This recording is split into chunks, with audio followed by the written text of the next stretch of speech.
I'm Judd Myers. I'm Scott Tipton. Welcome to Blast Off.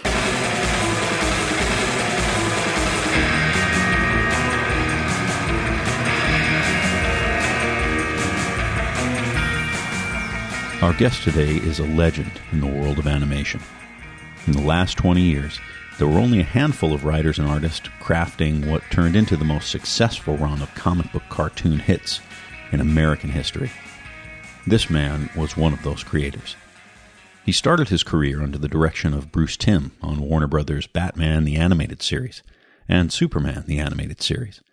He won an Emmy Award as producer of Batman Beyond, and after a decade working with Timm, he branched out on his own and created the hit Teen Titans series, bringing a groundbreaking anime style to Western television that had never been seen before. He partnered with Dwayne McDuffie to create another animated hit, Ben 10, Alien Force, and went on to executive produce Beware the Batman.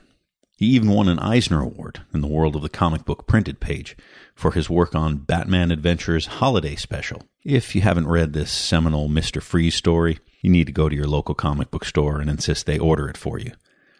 He's won 2 Annie Awards, he's worked with the greatest legends in animation history, and now he's on the Blast Off podcast program. We hope you enjoy this in-depth and illuminating conversation with Glenn Murakami.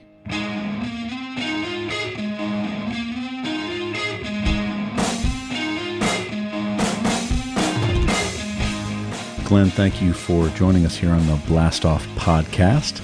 Sure.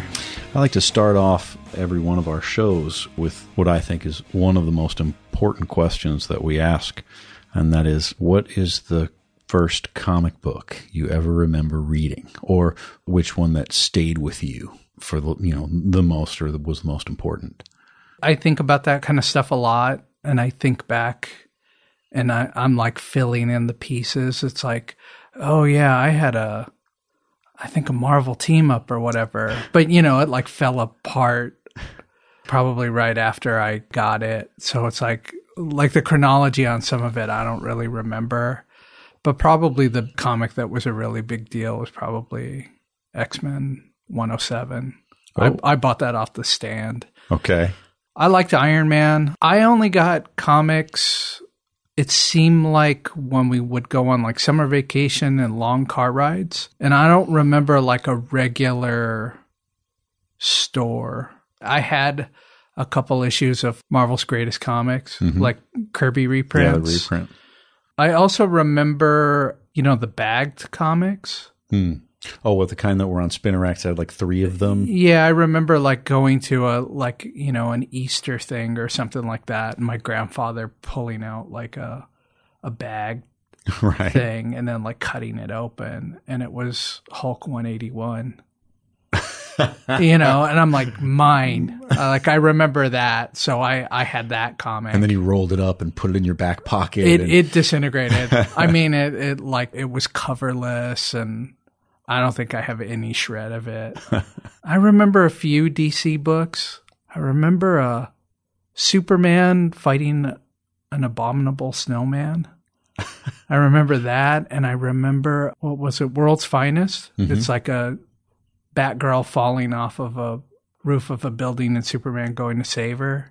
And then my dad would bring home like treasury-size comics. Yes. Like Star Wars. I remember like a holiday grab bag. Yes. Rudolph, I think I had. Sure. Yeah, so, the Ra's al Ghul. The Neil Adams cover. Yeah, like I had that. But probably the big deal was the Byrne X-Men. I bought 108 off the stand, and I had to slowly find those. I remember buying 108 off the stand. I think I might have even bought it maybe not.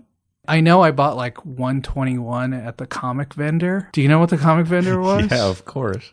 That was like the first comic book store I'd ever been to, like a comic book store. And they had like the Battlestar Galactica treasure for like $100 or something like that. But I think I bought X-Men 121 off the stand there. But I only had like a stack, maybe not even a foot, but once like slowly piecing together X-Men books. And you found a comic book store. One thing that people may not know about you is that you actually worked in a comic book store when you were young. Yeah, around junior high school, I started collecting seriously. And it's probably because my junior high school was further away. So, bike riding or traveling to junior high school, then you stop at liquor stores. Right. But I think, up until then, my mom was like, don't go to liquor stores. Don't you dare set foot in liquor stores. And then in high school, I worked at Richard Kyle Books. Mm-hmm. I was a store fly, just always kind of buzzing around. And then I think I started maybe working there around 11th grade. And then maybe a couple years after I graduated high school. Was it just because he was like, all right, look, if you're going to be here all the time, then start bagging and boarding. Maybe I would come home from school, get to the store before 3:00. And this guy, Bob, was like, all right, I'm going to the comic distributor. So if you want to go with me, be here by 3:00. And then we'll drive up to Whittier to Glenwood and pick up the comics. And I remember okay. And then sometimes we would stop by the magazine distributor. Mm-hmm. And that was also around Whittier. So, it was weird to see bandsaws with stacks of magazine covers. And then they're cutting down the stacks of covers just to cut out the label. And that's all that they would send back to the distributor. Right. And then I would have to rip paperback covers off to send back for credit. Strip cover returns. Which still happens for all of you out there who don't know. Yes, there are strip cover returns where the covers are torn off and sent back to the distributor for credit. And I had to count up all the magazines, sort them by price, and then write them up and then put them back in the box and then send them for returns. During this time when you were in high school, were you drawing? Were you thinking about what you wanted to be? I mean, all of our parents were always going, think about where you want to go to school. Think about what you want to be when you grow up. Were you sitting in the store doodling and thinking maybe I'll be an artist? Yeah. I became really, really interested in comics, maybe junior high school, and really considered it as a career in something like that. And then I just started hanging out at Richard's and, I was just obsessed with comics. I was just obsessed with science fiction and movies and all of that stuff. And I wasn't really getting a lot out of school. Mm-hmm. And that seemed to be the place to go to kind of get a little bit of the knowledge that I wanted. That guy, Paul Sammons, who wrote that Making a Blade Runner book. Yeah. He was a customer. And I remember he one night did a slideshow presentation for Dune, so we had people in the business coming into the store. So, I got glimpses of it or tastes of it. So helpful to see that people were actually making a living doing it and that it was possible. I was part of a magnet program art school thing in high school. Mm-hmm. And 10th grade was the year that it shut down. Oh. It was supposed to be a magnet program to bring in other kids into different areas. Right. And they found that it was mostly minorities. So it defeated the whole purpose. So they shut the program down. Of course. So that was that was cool. But then I think maybe once that went away, it's all right, now I need to kind of find something else. But the art classes in high school, they didn't really care about comic books or movies so the only place where I kind of was getting the information I wanted was working at Richard's. Did you think, okay, maybe there's an art school I should go to? Did you think about what was going to happen after you finished high school? Or were you just like, I'm going to be in comics and I'm going to submit my art and see what happens? I think I saw a documentary on the Kubert School. I can't remember if it was PBS or something like that. Right. So I knew it existed. I had a friend who wanted to get into automotive design. So he wanted to go to Art Center. Mm-hmm. I think I looked up and saw that some of the Star Wars guys went to Cal State Long Beach. And I think maybe in high school I was getting into Sid Mead and stuff like that. And, you know, I think at one point I'm like, well, maybe I can work on Star Wars. Do I want to become an industrial designer? Like I was just starting to become aware of that stuff. And your parents were sort of positive influence in that? Were they saying go towards that? Or my dad had gone to Chenard. Like after the Army, he went to Chenard on the GI Bill, and then Chenard turned into Cal Arts. So Chenard was in LA. So my dad had some art background. My uncle was a architect, but my dad ended up not getting into art. So it clearly kind of ran in the family. My brother was a pretty good artist growing up. He seemed to do it kind of effortlessly, but he wasn't that into it. I don't know. Like at that time, nothing sort of seemed to fit 100%. Like I wasn't that serious about animation. And to me, animation meant Disney. So it's like I didn't really want to draw funny animals. I wanted to draw superhero comics. So there was nothing that really kind of fit 100%. So I think I knew art school was going to be expensive. And I kind of felt like if I were to go in that direction, I would have to commit to it. And it still didn't seem like, well, gee, do I want to commit to industrial design? My friend was really good at drawing cars, and he seemed to fit more in going that direction than I did. So I just wasn't sure. I mean, I admit I was not the greatest student, and I was just kind of bored. So I think I got a lot of information outside of school. I wasn't very motivated. So the one thing that I seemed to be kind of motivated about was stuff that I wasn't learning in school. Like what? I was into movies and music and art. You know, I think my main goal was, you know, wanting to draw like John Byrne. And, you know, I got a set of rapidographs and was trying to ink like Terry Austin. I think maybe by 9th or 10th grade, I put together samples and schlepped them to Comic-Con. And so you actually took your high school portfolio to the convention? Yeah, it was like Archie Goodwin and Larry Hama. And I was afraid to, I showed it to Larry Hama first. And, you know, he was nice, but he kind of pretty much just said, you don't know enough, you know? And then after that, I decided not to show my stuff to Archie Goodwin.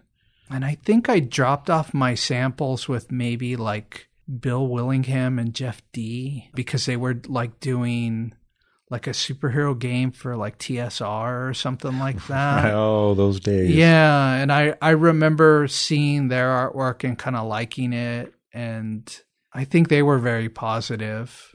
I didn't know enough. You know, when I was a kid, I think I got the nerve up to call DC. And I think maybe Sal Amendola was like the recruiter or something like that. Yeah. Maybe I got him on the phone and then ended up asking him like a really dumb question and then like kind of bailing on the call just because I knew it was expensive. And, you know, I would go to Comic-Con and then like bug people, go and talk to Dave Stevens, ask him dumb questions. And who else did I kind of pester? You know, every year, go to Comic-Con, you go and stand in line and have people sign stuff. And then once you get to the front of the line, you ask them what kind of pen they use or something dumb like that.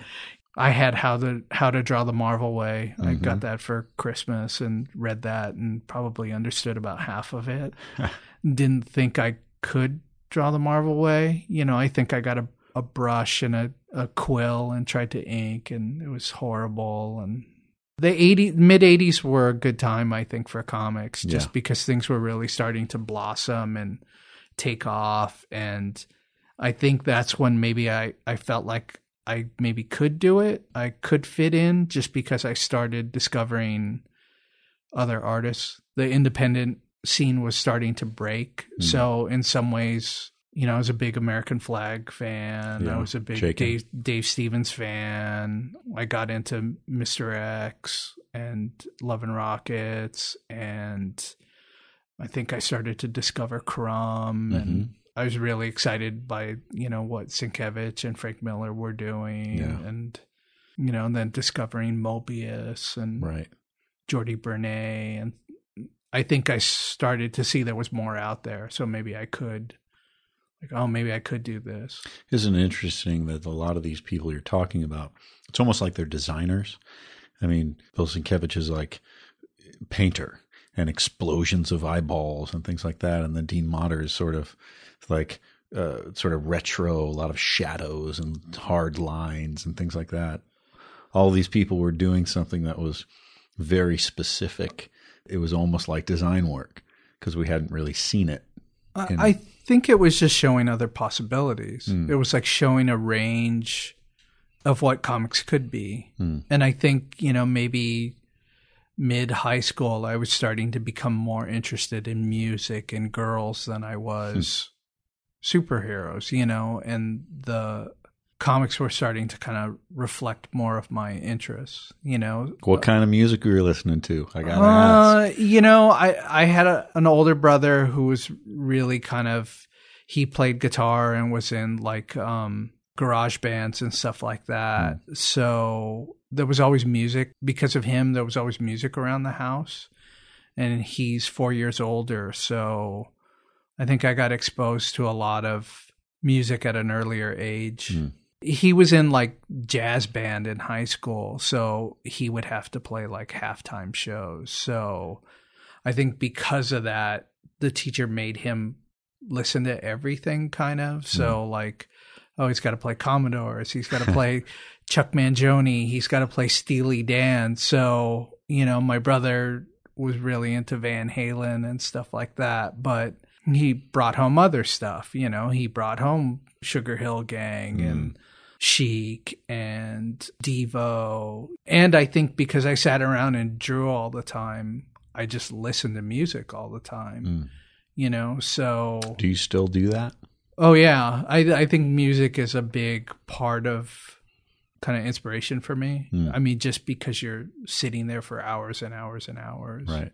And I think I always wanted to get into music, but it just didn't come naturally enough to me, and I was too lazy to put the time in to study. So it was easier just to kind of draw.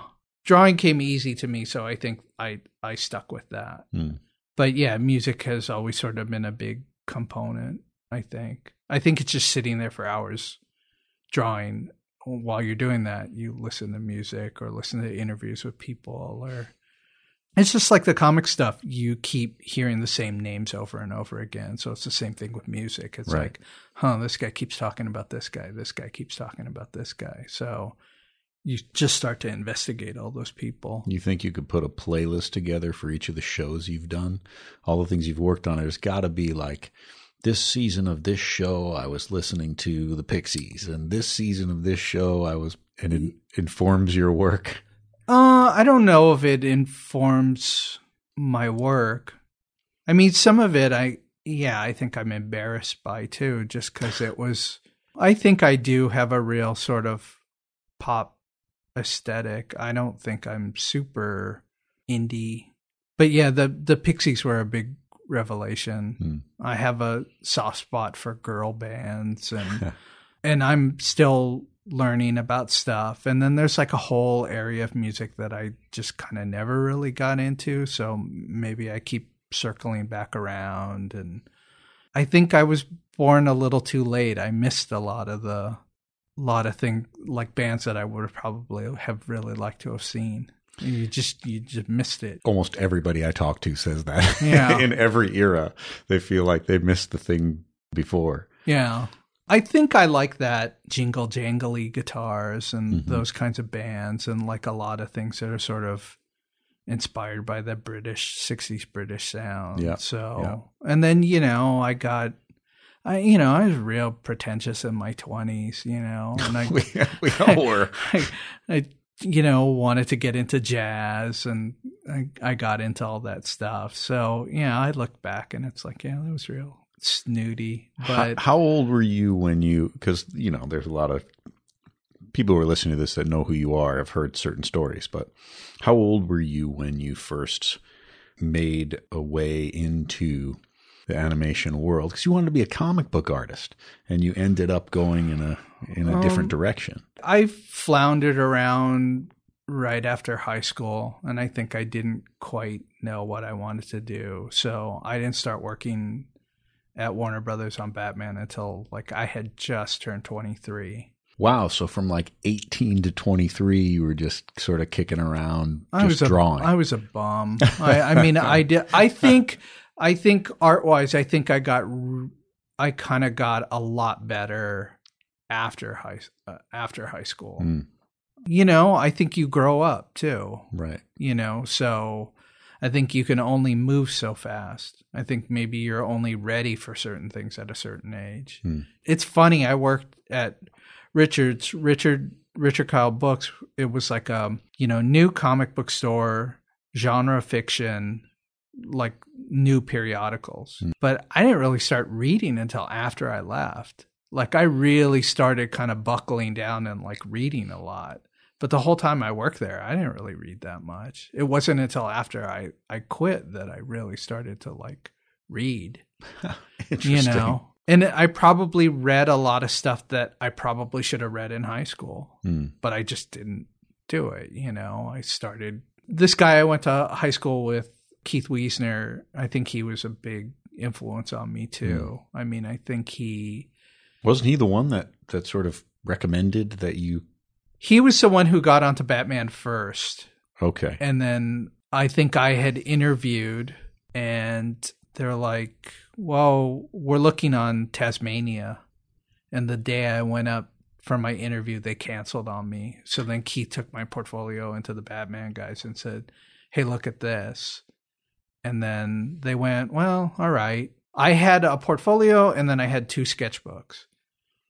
And Bruce and those guys, they looked at my sketchbooks and they cared more about my sketchbooks than they did my portfolio. And then it was kind of like, I've told this story several times and it sounds really mean, but it was true. They gave me a storyboard test. I think it was over 4th of July weekend. That was the weekend of Comic-Con. I missed Comic-Con, which I hadn't done in like years. My brother had like a pool party, so all of his friends were over, and I was like locked in my room, sweating bullets, trying to do the storyboard test. I turned it in. I didn't know what I was doing. It was like I just drew comic book panels. I didn't know how to draw on model. I didn't know screen direction. I didn't know anything. And I took it in and Bruce kind of looked at it and he goes, well, it sucks, but you could draw. So we'll hire you. In the 90s, there was an animation boom because of like Tiny Toons and things like that. Right. I think they were looking for new talent and they were willing to take a chance on people. And I think on Batman, what had happened was they had already gone through like a round of development. And there was almost like a whole crew that kind of came in and left. And it was still pretty early in the show. And I was lucky enough to kind of be this sort of almost like second wave of people that they started hiring up. It's almost like there was a little bit of a shakeup on Batman. Like there was a direction they were going in. And I think they didn't have the right people. So they were like starting to find all the right people. So I snuck in maybe about episode 7. So I was actually able to go back and work on some of the earlier episodes. But I think I maybe started like a month before Alan Burnett came on. Mm-hmm. So I had never really considered animation because I never thought I would fit. And I remember too, like going into Richard's one day and Richard showing me a copy of Amazing Heroes and it was Bruce's drawing of Batman. And he goes, hey, check this out. And I was like, wow, that's really neat. And then I think a month later, I was interviewing for Batman.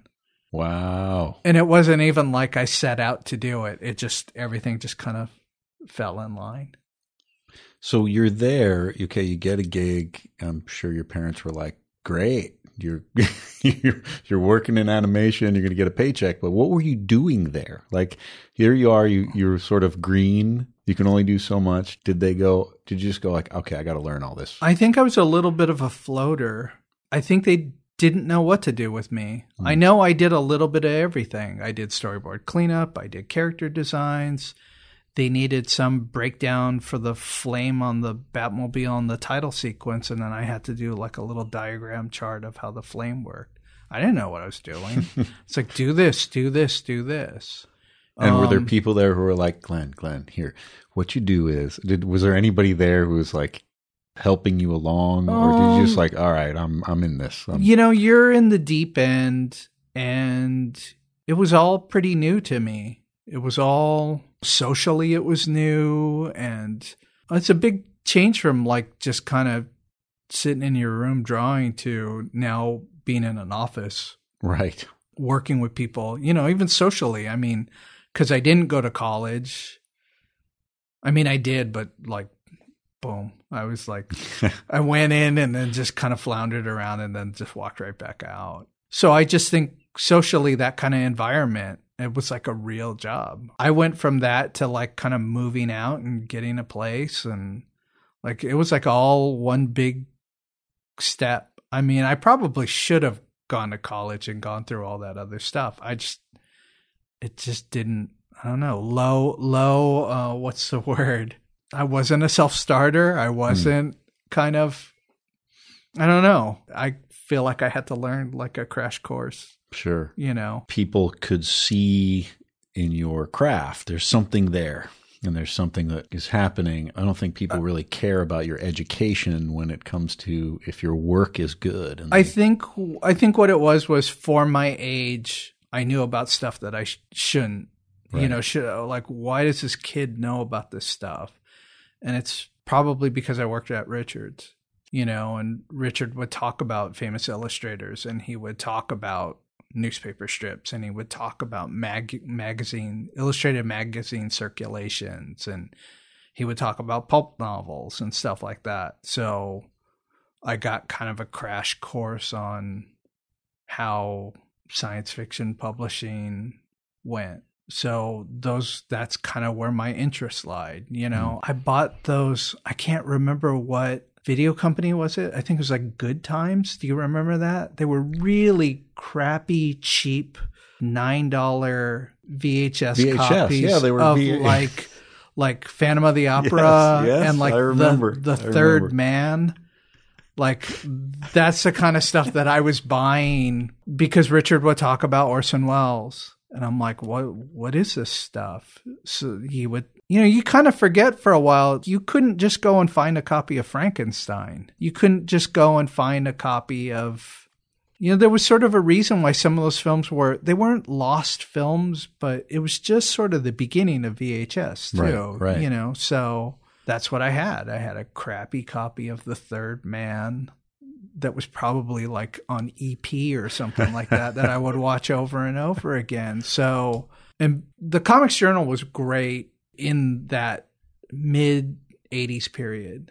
And they did a series of interviews. They did like a Miller interview, a Chaykin interview, a Dave Stevens interview, a Hernandez Brothers interview. And then there was a book called New Comics. Mm-hmm. I can't remember who published it, but they were all excerpts of like Fantagraphics interviews. And I read that thing cover to cover. It had like a Matt Groening interview. It had like a Bill Watterson interview. So I was discovering all these artists. So I was really kind of modeling myself after those guys. Yeah, I don't really think of Groening as the Simpsons guy. I think of Groening as the Life in Hell guy because I was buying those, Pantheon? Was it? It was Pantheon. I was buying those and reading those. So I knew him from that more than I knew him from The Simpsons. Yeah. And then I read that one interview with them. So a big influence is probably that Dave Stevens interview and the Hernandez Brothers interview. Because the Hernandez Brothers, they talked about, they made everything cool. Jack Kirby, Charles Schultz, Betty and Veronica, Dennis the Menace, it all fits, and punk rock music and being like from LA. Like Dave Stevens and the Hernandez Brothers were kind of like West Coast LA guys. Right. So I think it was like, oh, hey, this makes sense. Yeah, and Chaykin, there was like maybe more of an emphasis on like fashion and sort of a slickness. And I didn't realize, I say like Chaykin is my like gateway drug to Toth. Like I didn't realize what I was responding to was that, later kind of putting all the pieces together. But, the Hernandez brothers, like, well, music is a big part of their art. Music is like, we're going to draw, we're going to write about what we love and what we care about. Same thing with Dave Stevens. It's like, well, I like Betty Page and the 40s and movie serials. It was like, oh, you can do that? I think that was the thing that was eye-opening to me. Sienkiewicz was like, oh, my outside influences aren't just comic books. I like Bob Peak. I like Ralph Steadman. I think it was more like, oh, you can do that? You don't have to ink like Joe Sinnott. You don't have to. It was giving me permission to like everything and put it all in a comic. Yeah. And I think I never thought that way. And it was like, same thing too. It was like, I was a huge John Byrne fan. And then in the Mobius interview, he was like, who's that? And that was like real eye-opening too, like, oh wow, this guy doesn't even know who John Byrne is. Like, yeah, I can remember being a West Coast kid. I can remember always feeling like, oh, you're awkward. You're comic book stores, working in comic book stores.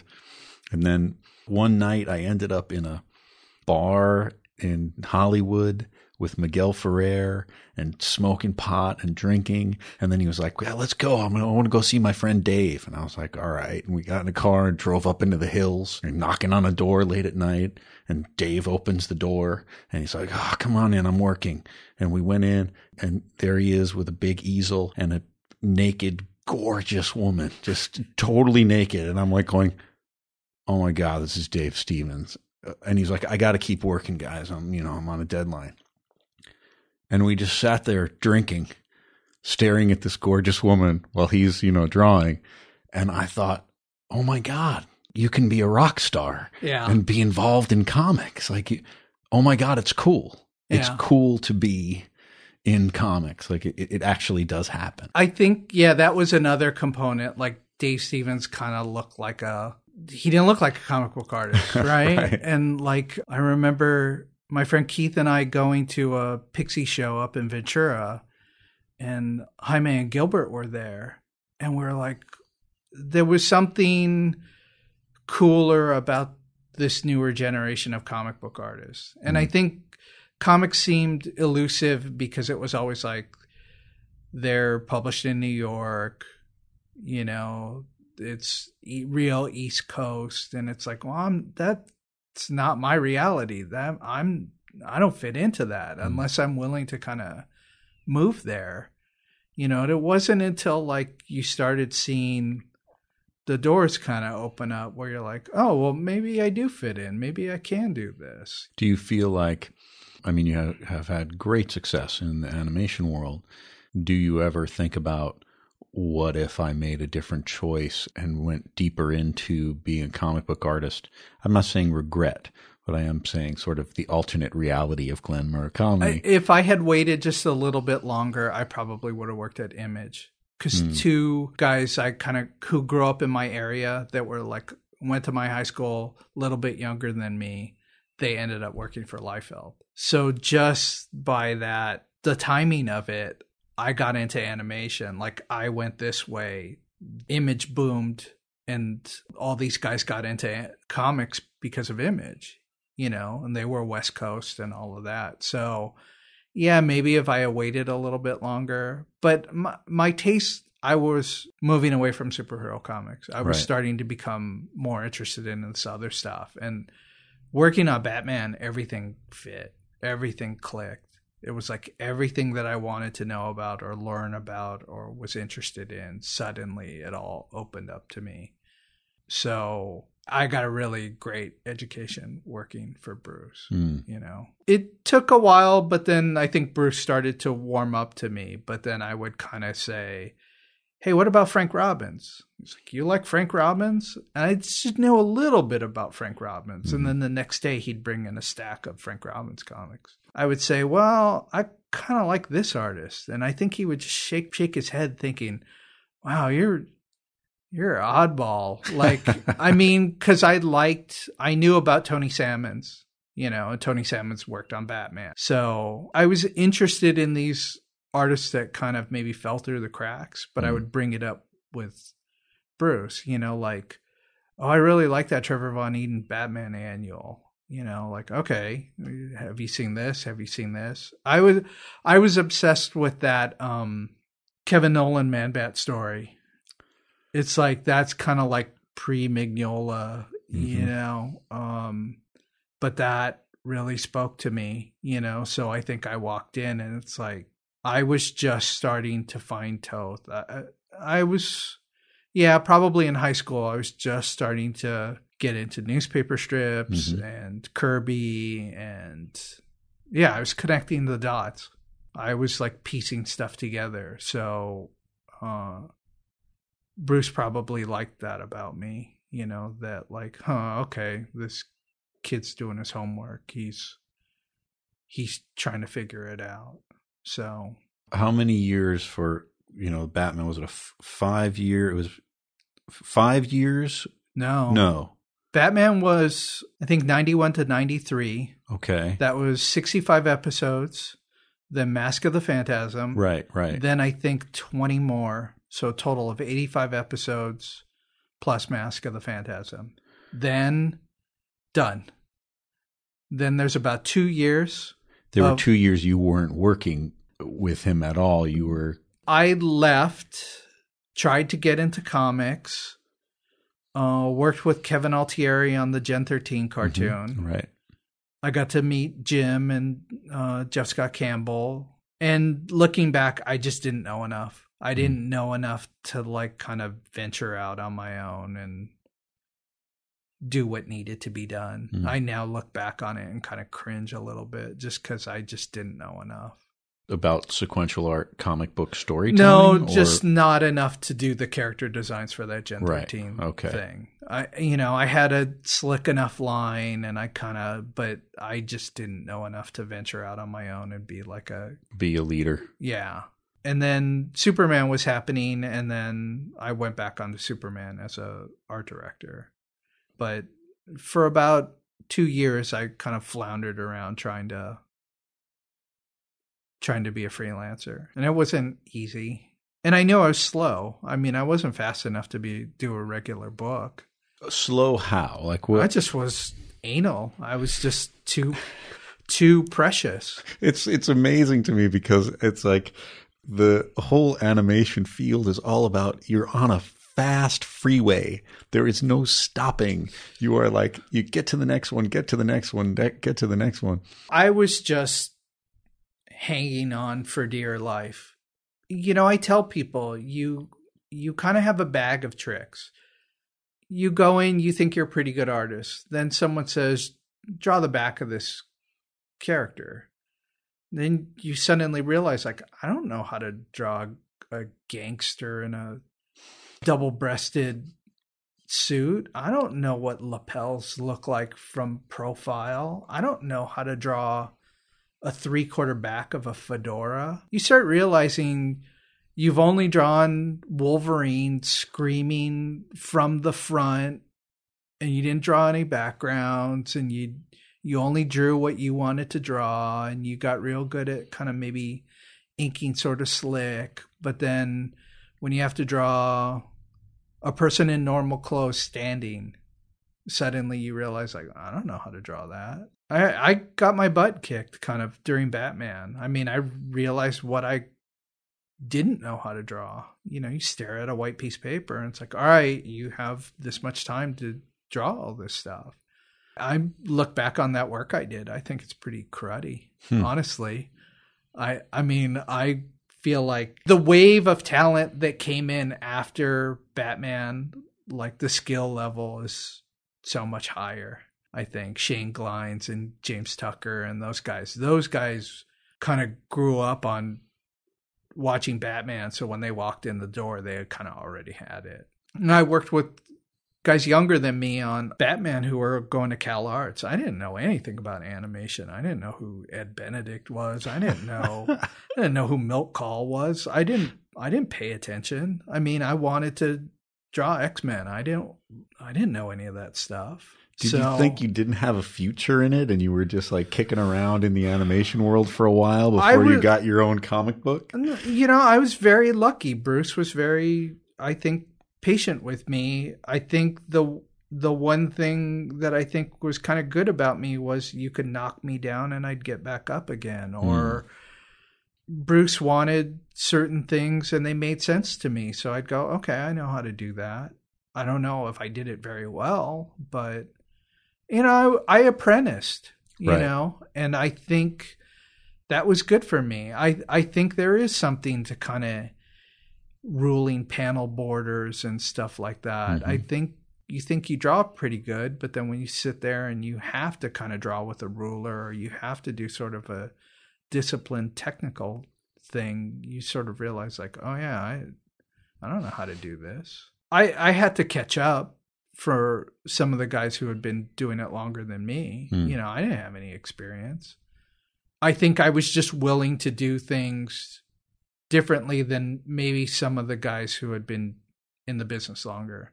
I think maybe I was easier to train in some ways because I didn't have any bad habits. So I think maybe that, and I was eager, you know, I'd stay all night to do something, or I don't know if I did it well, but I was willing to kind of put the time in. So I look back on my old stuff and I think there's a lot of cheats and there's a lot of shortcuts and there's a lot of focusing on style, but not really putting in the time to draw. And I see newer artists and I'm like, wow, they're so much better than I was when I started. Do you think technology has anything to do with that?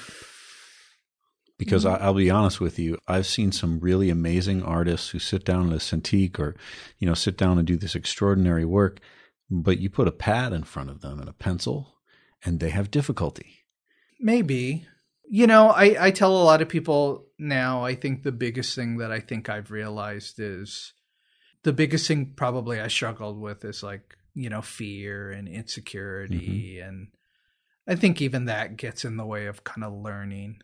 I think being artists, you're maybe too hypersensitive and I definitely needed to grow up and needed to be more well-rounded. I can definitely see that I hindered my growth because of insecurities and fears and stuff like that. Yeah. So I don't know. It's a weird thing being an artist. I think on one hand, you have to be sort of super arrogant and cocky on one end, but then on the other end you're also like super sensitive and fragile and insecure. It's like these two things kind of fighting with one another. Right. So it's interesting to look at things now that I'm older and kind of look at stuff and just sort of cringe and go, well, that's not the way to do it. But I guess that's the journey. That's the path, right? You got to do it wrong for a while to kind of figure that out. Yeah, have a thick skin enough to keep doing it wrong and go, all right, I just need to keep getting better and better and better. I got picked on and beat up during Batman, but I'm glad I did. I mean, I think I needed that. I had a little bit of a chip on my shoulder and I definitely needed to get knocked down. It's just all of that stuff I think is, I don't know. Yeah, that's probably not the way to treat people. But on one hand, too, like, I do kind of feel like I needed some sense knocked into me a little bit. So I'm torn about it. It's like, yeah, you shouldn't treat people that way. But I will say, too, like when you're younger, like you don't want to listen. Right. The biggest thing with artists is they don't like being told what to do. So that's a difficult thing. Like, well, I think artists are guilty about that, of that. So when you got into a sort of more lead role, do you feel like there were some interns around or some young people that were just starting that you were like, okay, just do it like this? Do you feel like you were then in a position, was there anyone that you could look at and say, well, here Bruce did something for you and gave you a chance and taught you some things that helped you in the future. Do you feel like there's anyone that you brought in and said, look, let me teach you how it is, kid, and now you've seen their career flourish? Yeah, but I also think my brother told me this: when you teach someone something, your mistakes also get magnified. So I can look back and see how I did certain things. My intentions were good, but that probably wasn't the best way to handle it. There's a little bit of that. I'm conflicted about it. Like I still don't know if there's like a right way, but I definitely see the way I did things. It's like, that wasn't the right way to do it. Now that I look back on it, it's like, that wasn't the right way to do it. But I don't know what the alternative is either. Where do you think you hit your stride? Because you had Batman, you had a break, you had Superman, years going by. Where was it where you went, okay, I'm firing on all cylinders now? No, you never. Never? Well, it hasn't happened yet? No, because you're constantly learning. You don't realize until you kind of turn around and look backwards. It's like, oh, wow, I learned a lot. But, it is that kind of, it's the grind of it a little bit too, like, it's experience. I mean, I learned a lot when it's like, oh, I have to tell someone why their drawing doesn't work. So now suddenly I have to go, well, what is the difference between a drawing that works and a drawing that doesn't work? Then you have to verbalize it. Then you verbalize it. Then you hear yourself say something that even you didn't realize. Oh, I didn't know that. That was good for me. That was good to sort of be in a supervisor position. Then you're put into a different position. Then you're like, I don't like your drawing. Well, why don't you like my drawing? Oh, well, that's a good question. Well, now I have to kind of analyze it. Oh, you did this wrong. Well, why is it wrong? Well, sometimes it's technical. Sometimes it's not so simple. It's not so right and wrong. It's like, you draw something, you send it overseas, it comes back. You see something get interpreted. Oh, wow, that wasn't how we wanted it interpreted.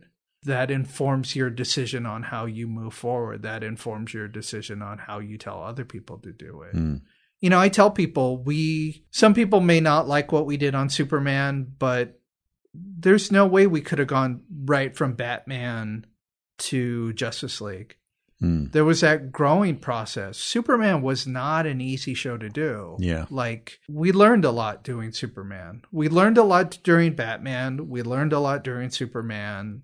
That informed a lot of decisions on why we did the revamped design on Batman. Then, in some ways we did Batman Beyond as a reaction to, well, people say we only know how to do that like retro film noir stuff. Well, let's do Batman Beyond because we are embracing a little bit more well, and technology changes too. Like Batman Beyond went kind of digital. The ink and paint process started to go digital. The camera started to go digital. So Batman Beyond is very reflective of that change. But also you look at the level of animation studio. The animation studios, I think, also got kind of better. So everything that we learned on Superman, that led to being able to do more challenging stuff on Batman Beyond, allowed to do more challenging stuff on like Justice League. And then even a lot of people complain about Justice League, but it took that learning curve of, it's hard to do a show with that many characters on screen, staging it. The reason why we made those Justice League 2-parters is because we thought there's no way we can condense all that story into 22 minutes. And then you look at like the later seasons of Justice League and it just gets kind of faster and faster and slicker and tighter and tighter. But it's a learning curve. It's a learning process. We don't know all the answers. We're figuring it out as we're going. So you just can't skip steps. Right. We had to go that way. So, and then Titans was kind of a reaction to, let's not do kind of what Bruce did with all that other stuff. So as years kind of building the building blocks up to this thing. And now all of a sudden we're going to do a 180 and do the opposite, you know? So even that was kind of like, that was a learning curve, you know, it's context, you know? I don't know if I'm answering your question. Yeah, it is actually. It's the steps. The process is steps and steps and steps, and you're moving with history as well. Looking back on the Teen Titans stuff, preparing for this conversation, I realized that I saw the entirety of that series through the eyes of my daughter, because my daughter was born, and then you were skewing that show more towards her than towards the guys who were sitting and watching Batman and Superman. My idea with Titans was it's entry level. The original conversations were, we want to do Teen Titans. And then it was like, so many of the questions in the beginning were, you're doing a show with just Robin? Why is Batman going to be in it? No. Why do I want to see a show about just Robin and these superheroes I've never heard of before? And that was the challenge. It's like, how can I make Robin cool all by himself? Yeah, it was, I think I said a lot of people think Robin's name is, and Robin. Like that's the way they kind of associate Robin. So how do we approach this character? So then I think that became easy. It's like, well, we just need to sell it to the new generation. This show is going to be their first experience seeing Robin. So why don't we go into it thinking that way?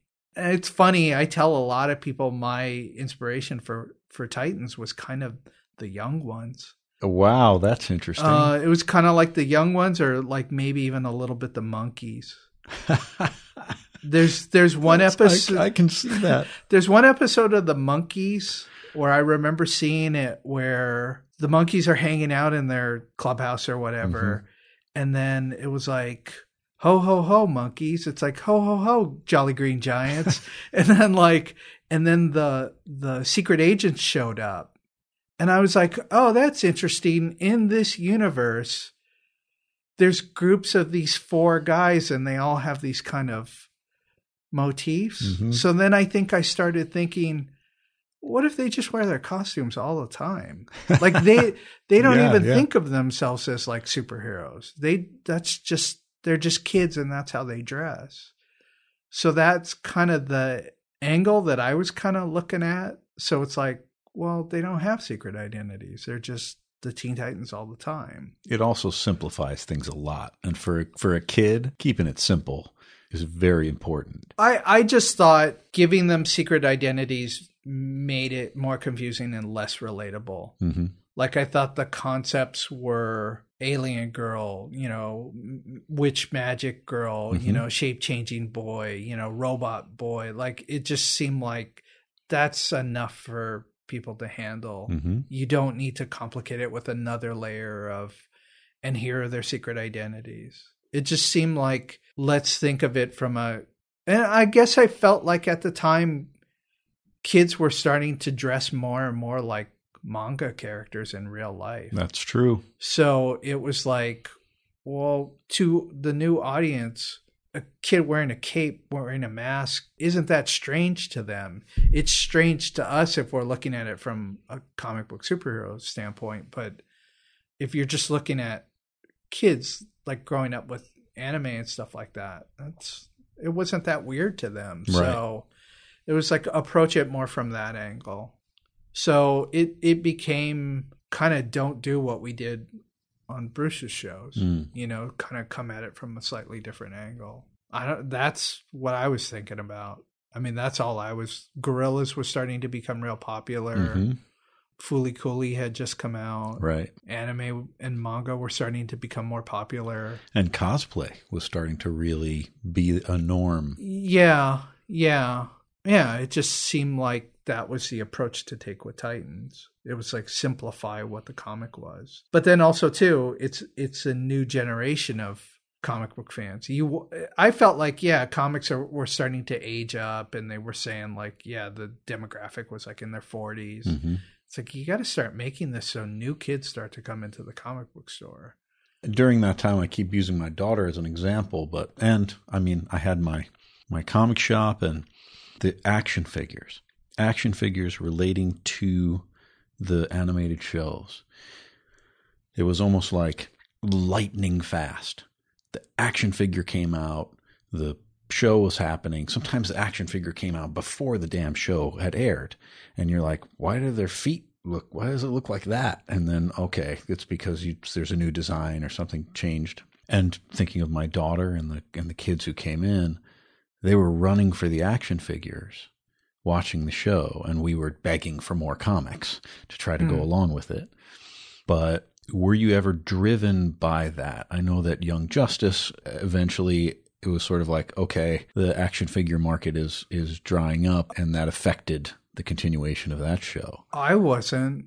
I think on Titans we were a little bit below the radar. I think people didn't know what to make of us, and they probably just kind of left us alone. I know Marty Pasco at DC was very supportive. Mm-hmm. Marty was like, I get what you guys are doing. Ramos and Riso were kind of starting to become real popular in comics. And they're like, well, you're kind of doing what they're doing, so I get it. And he was really supportive and left us alone. Mm. But I think in the beginning they were like, what are you doing? Why are you doing this? And I thought Marty was really supportive about it. He was like, no, it's fine. Okay, I get it. So we're like, wow, really? Okay. The stories were more driven by, kid really doesn't care about bank robbery.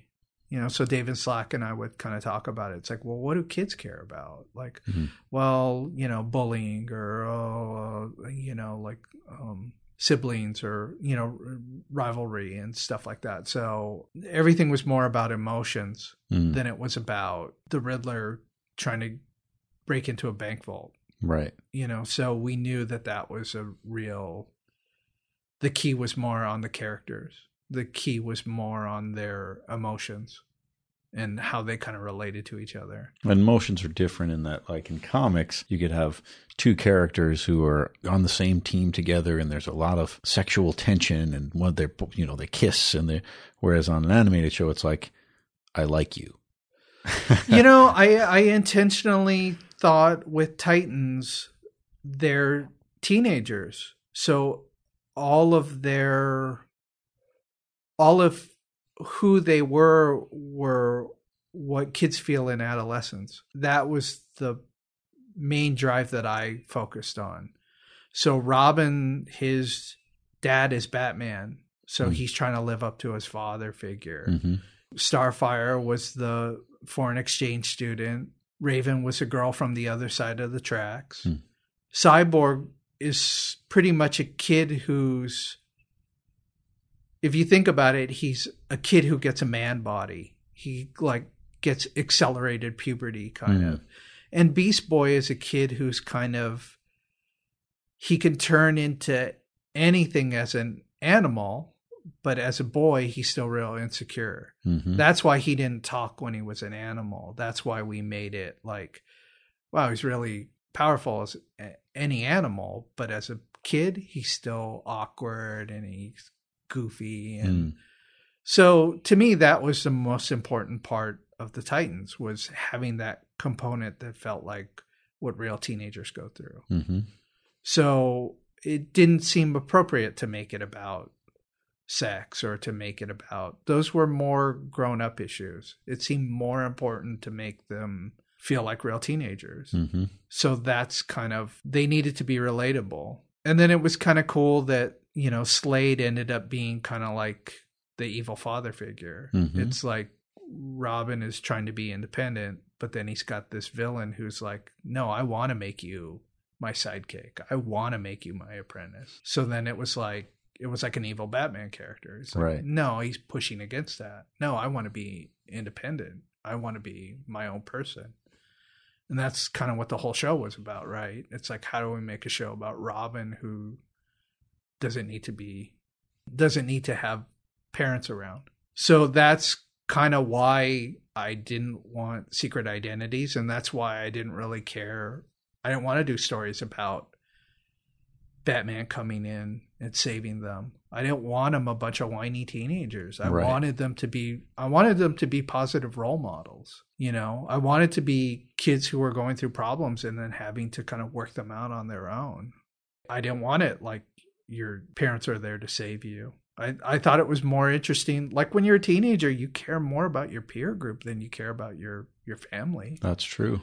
So to me, I wasn't trying to say that family's not important, but their bonding as teenagers was more important. They were a family. So I don't know. That's the approach that I tried to take. And I think that's why it speaks to so many kids, because I felt like, but this is how kids feel. So this is what we should be speaking to. I also remember as a kid, I remember being in my closet reading X-Men comics and imagining that I went to that school and like I was in that school and I had a role to play in that school and I had my own power and like that was my thing. And I sort of, that was my imagination. And I think for kids watching Titans, I think it was like, I certainly saw it in my daughter. It was like, she wanted friends. She wanted to have a group of people. She didn't necessarily have it yet. She wasn't there yet. She was still figuring it out. I hope that it was building blocks for her. It was. I'm sure of it. That's I'm good. Absolutely sure of it. I personally hated school and could not wait to get home from school. Yeah. So I think things like Harry Potter confuse me. Like, wait, you spend all day at school and then what you want to do is watch more school. Like, I couldn't wait to go to Imagination Land, kind of. So it's funny. I know X-Men was about the Xavier school, but I always saw that as a front. You know what I mean? Yeah. Like, I'm saying I'm a school, but I'm not really a school, right? Because they were always in danger. Right. So I guess I didn't see that as like school. I guess that's why I don't really like to do things with like kids in school. The people were leaving you alone, so you were able to do what you wanted to do. And this thematic is interviews with Alan Moore talking about Swamp Thing. And he was like, I just did these things because they weren't telling me to stop. And then it was too late once they realized what I was doing. And then Dwayne McDuffie, you know, I knew Dwayne for a long time and he would come into the shop and we would talk and I would go, oh my God, what did you just do? You know, in that last episode, and he'd go, I don't know. I can't believe they're letting me do that. I keep thinking they're going to tell me to stop, but I figure, hey, as long as they don't say anything, I'm just going to keep going. It's as if they're not paying attention. Do you think that changed in Teen Titans where like by season 4, you maybe felt a little bit more like they were asking you to go in a certain direction, or they still go, hey, listen, this is working. Just keep doing what you're doing? No, I think we were kind of lucky. I felt like we had very little requests, you know. I was just doing what I thought felt right. They're my theories on, I mean, I guess I'm thinking about what I liked as a kid. Or why did I like this? Or how did I feel as a kid? So to me, I just sort of feel like, well, if I felt that way when I was this age, then other kids must feel this way. So that seems right to me, you know, or other kids that I talk to, or I don't know. That's kind of what I'm going off of. I think maybe there were things that I wanted to do on Batman Beyond that I feel like I didn't get a chance to do. I think there were things that I kind of wanted to do on Justice League that I didn't get a chance to do. So I think there was a little bit of that when I got around to Titans. It's like, all right, tonally, these are things that I'm going to sort of focus on. And are there things that you wished that you had been able to do on Titans? Or do you feel like, all right, I'm happy with what happened? I think Titans 2, that was the first time I was completely in charge of a show. And I definitely felt like I had to step up. I didn't have Bruce to fall back on. So I really needed to step up. And I also think, too, I felt like I didn't know enough. So the reason why Titans was so diverse is because I felt like I got to try this now. I got to try this now. I got to try this now because I felt like I needed to catch up. Like, I want to do a story like this. That's why things were, this show's a real heavy, intense show. This show's a lighter, goofy comedy. It was like, well, that's why the style of the music changed so much too, because I felt like I needed to catch up. I needed to experiment. And I'm lucky that Titans was sort of flexible enough to allow me to do that. And then, you know, Ben 10 is a little bit of a reaction to Titans. You know, like, I say that Ben 10 is a little bit of a throwback show. It's a little bit of a Red State show.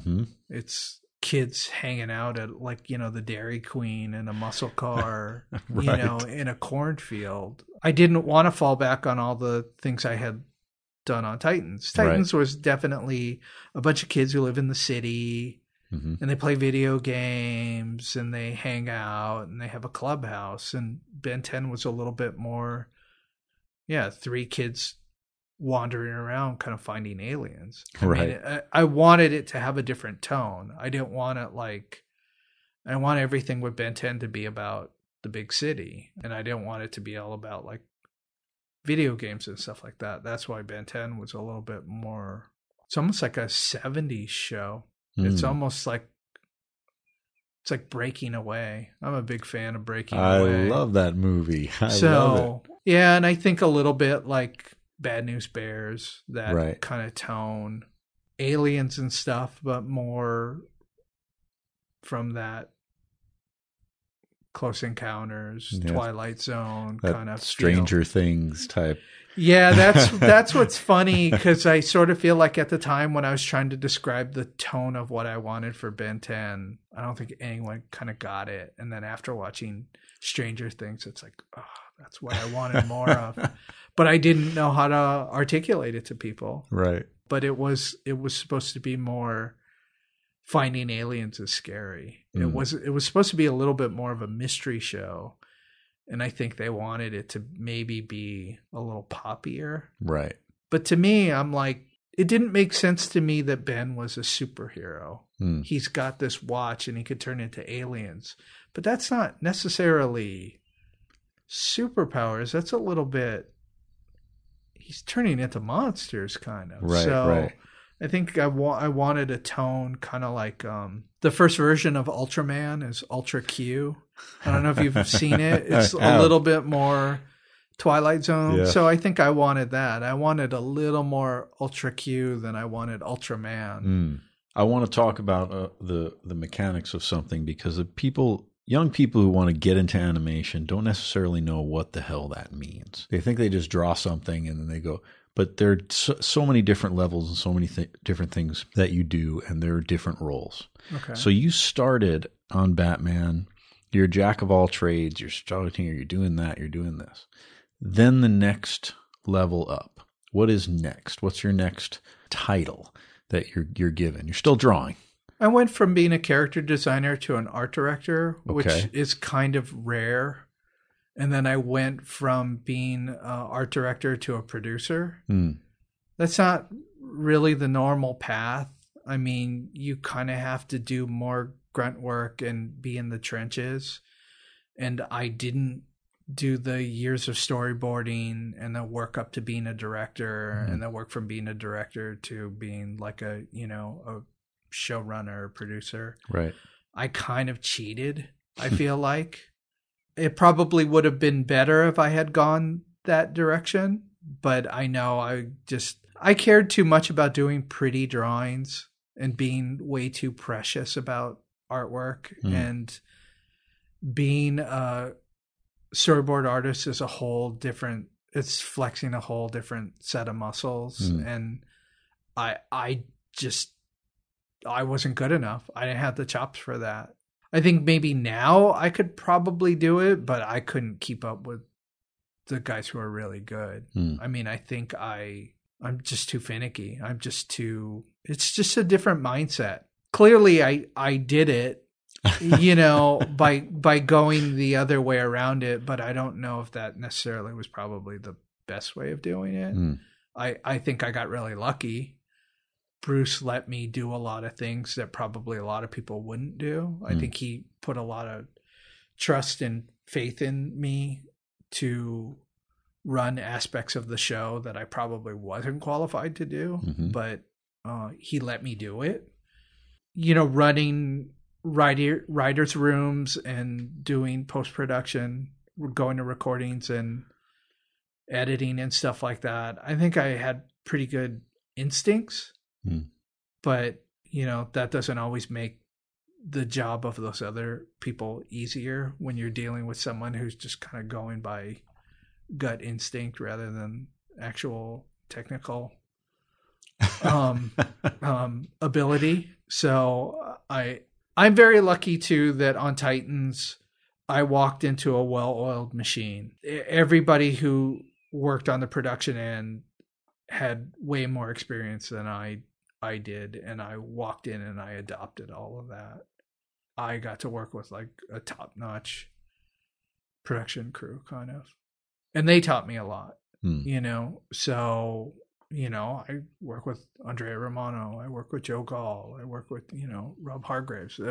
It's those guys had worked on Batman and everything, Superman, Justice League, you know. And then by the time Titans happened, I just walked into that machine that already was up and running. I know I totally benefited from that. That was good for me too. You know, I work with people who are better than me. There is something to that. Working with people who are better than you, they make you better. They make you rise to the occasion. Andrea worked really fast, and I think to some people that could be really intimidating, but it's like, keep up. You're now in the hot seat. You're now in the deep end, and you've got to keep up. I got kind of a crash course, but I'm glad. I'm glad for it. I think working with people who are better than you make you better. Do you feel like your art has, putting pen or pencil to paper, you start doing things more complex? Like even in my business, the complexity increases, the admin increases. Before you know it, I'm spending days sitting down doing spreadsheets, and I'm not on the floor serving customers and opening books and smelling the paper. Do you find that you ran into that all of a sudden, the more leadership role that you get, the more you're doing things that, like, I'm not in the pit anymore. I'm up here putting all these puzzle pieces together. I'm not drawing the fun stuff. I'm not even doing whole drawings anymore. I'm drawing a little bit on everyone else's drawings, kind of. You're fixing. Yeah, I'm like kind of, I don't like that. Well, it's easier for me to just kind of tweak it or fix it or put a note on it. But then, you know, you're almost doing the least fun parts of everything, kind of like your middle management a little bit. But then you realize, that last grind to the finish line's the hardest part. That's where everything has to kind of start falling into place. That part's not the fun part. You know what I mean? You know, painting the walls, that's one thing, but then going back in and doing all that little touch-up stuff, you know what I mean? It's slow, it's tedious, but you know, going through the whole production is very rewarding because you get to see something from beginning to end. You get to see it all like kind of fall into place. That aspect of it is very satisfying. It seems to me that so many of the great animators start off drawing, and then all of a sudden they become writers, and they didn't realize, oh my gosh, I'm really writing this stuff, because you're coming up with the stories, you're honing the stories, you're pushing the pieces around, and before you know it, you realize, okay, I put this whole story together, whether I drew it or not. I mean, I have a basic sense of things, but I'm not a writer. You realize when you work with a real writer, that's a real writer. You know, I'm not a writer.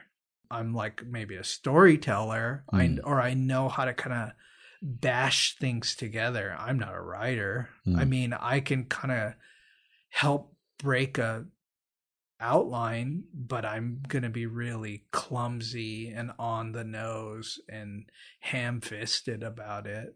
You work with a real writer and they really know how to make those seams invisible. But, look out, he's got a gun. I know that like that needs to be there, or there's a placeholder for something like that. But I know like if I came up with something, it would be real on the nose.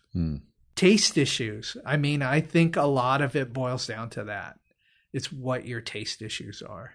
This person could draw, this person could do this person could do this, but do you have sort of the taste level to put it all together? I think that's the stuff that I don't know if you can teach people. Right. Like that's funny, but it's that fine line of funny or corny, or it's funny, but it's too much. It's like, what's that just enough point? I think I've been lucky enough to kind of have a little bit of that to make maybe good taste issues, but I definitely know that it's a team effort, and I've benefited from having really strong teams. I think maybe I kind of know how to put the final touches on things, but if I had to do it all by myself, it wouldn't come out that. You're trying to keep perspective on everything, right? And you're trying to balance all of that. You can't do this person's job because then you start zeroing in on something and then you lose perspective. Right. I think I've been kind of good at kind of trying to balance some of that. But yeah, I'm guilty of losing perspective. I'm guilty of losing focus. Trust issues too, like you watch something over and over again, or you're thinking about the story and you're too close to it. And then like you sat in the editing room looking at it how many times? Well, the joke was funny the first time, but the fifth time you've seen it, the joke's not funny anymore. Right. But then you show it to the sound effects guys for the first time. You show it to the musicians for the first time. You show it to the, when we're going to re-record some of the dialogue, and it gets a laugh. So then you go, okay, it's still funny, but you have to kind of trust that, right? Like you can't, we should change that joke. Well, why? Well, it's not funny anymore. It's not funny to me because I've seen it so many times. Right. You get in your mind how you're building a scene or you're constructing something. Then you start going, well, am I telegraphing this joke? Am I telegraphing this scare? Then you show it to the composer for the first time and they go, oh, I didn't expect that. It scared me. Whew, okay, good. It still works, but you could totally lose perspective of it. You live with it too long. You've seen it too many times. You kind of have to know when to like, all right, I'm not going to mess with this anymore. But you can go, man, do we just need to cut that a little tighter? Or are we holding on that too long? You've seen it so many times, where the scare is going to go. Where the laugh is going to go. You have to know. That's kind of the cool thing about TV is it moves so fast that you can't live with it too long. But like, I can imagine if you're working on a feature, you just sit with it so many times. It's like, I can see where you can lose perspective. So you kind of have to trust people. You kind of have to, we got this right the first time, leave it alone. You kind of have to, it's a tricky balancing act. I wonder how people do it. I remember on Beware the Batman, there was like a reveal showing when Magpie's supposed to have her wig ripped off. I cut the shot out. Then Mike Carlin at DC looked at it and goes, hey, don't we need this? And then I kind of looked at it again and I went, oh yeah, I cut that out. But then when we put it back in, we put it back in a different spot. I can't remember now if we put it back earlier or a scene later. Then it went, oh, that works better. But I remember I cut it out because I didn't think it was working. So it's not that it was wrong. It was in the wrong spot. And then looking at it again, it's like, oh, it's in the wrong order. But you could be convinced that something's supposed to, this happens, then this happens, then this happens. You look at it so many times, you're like, man, it's not working. And then I cut it out. Like, oh, I shouldn't have cut it out. Like, it needs to be there. Put it back in. Like, oh, it's not working. I still feel the same way about it. Oh, it should happen here, not here. And But there are hundreds of those choices. I think, can I cuss? Go ahead, man.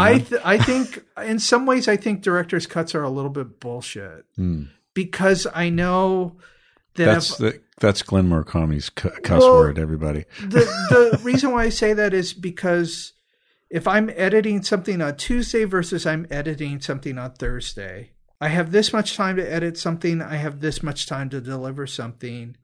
I'm going to cut the picture two different ways. But if you look at all the outtakes and you look at it and you go, why did this get cut out?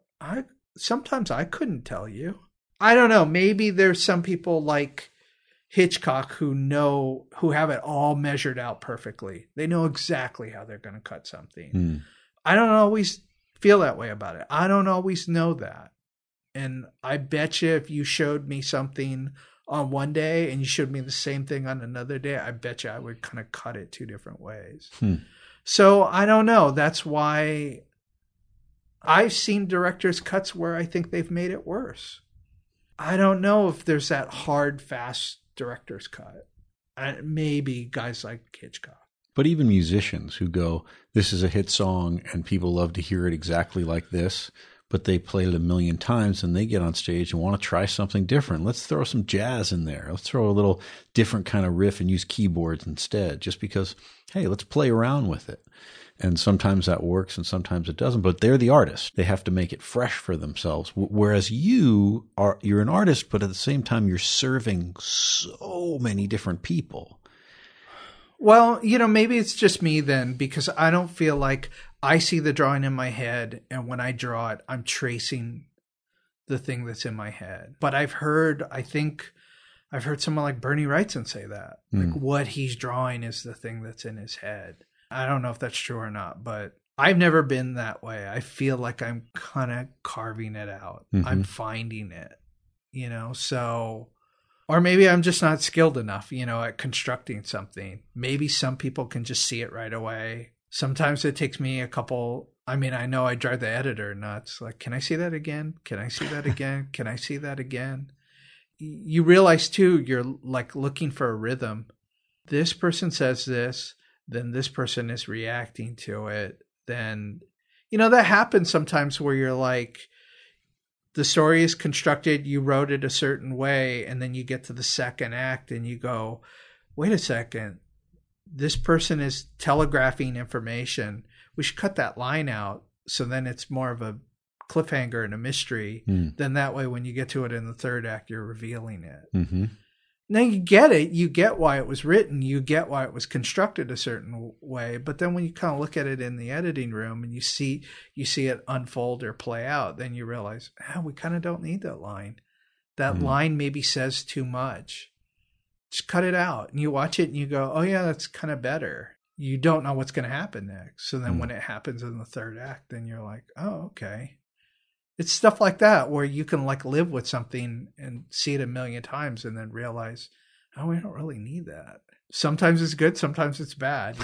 That's kind of the magic of film too. That's what's exciting to me about film. It's like, wow, like that to me, it like significantly, changed the tone of something just by like eliminating something like that. It's always interesting too. Like, well, we have to cut for time.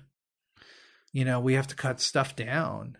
You think, man, that's important because this piece of information is being delivered. You watch it. And then, hey, let's cut that out and see how it plays. You're like, do you miss it? Nope. It's weird what like you don't need sometimes. Maybe if I were a more skilled writer or whatever, then I would notice that kind of stuff right away.